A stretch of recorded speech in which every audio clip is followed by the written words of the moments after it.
creating electricity through wind. The Box Springs Wind Farm has been 10 years in the making, and it's now operational. The energy generated by the turbines over the course of an average year would be enough electricity to supply around 1,900 homes.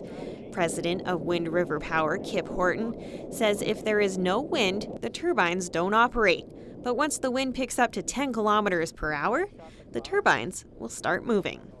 And then that's the case all the way up to around 50 kilometers an hour. And at 50 kilometers an hour, that's where we make our maximum production. Anything above that, all the way up to 90 kilometers, is just excess wind to us. We're making the same amount of energy. That's the safety systems of the wind turbine. Horton says when the wind reaches 90 kilometers per hour, the turbines will shut down as a safety precaution. Each turbine will generate a maximum capacity of 2 megawatts. Horton says many years went into planning where the turbines would be placed. It's really a balance of a lot of issues. Of course, wind, we study the wind a lot over the topography of the terrain, but at the same time, we look for constructability issues because we need to get 500-ton cranes into these locations as well. There's environmental constrictions, whether there's wetland, setbacks, sensitive habitat areas, all those things go into the mix. So it looks like they're just placed out in the field, but it's been a lot of studies over many years to confirm those locations.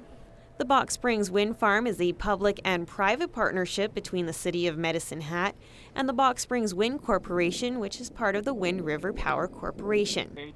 Medicine Hat Mayor Ted Clugston says the city was originally planning to build 8 turbines.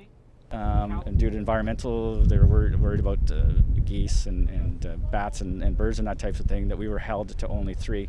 The fourth one we did get approval for, but it's on Canadian fertilizer land, and so rather than hold up the process with a negotiation with Canadian fertilizers, we just decided to go ahead with these 3 for now. Clugston says the city is turning towards the future.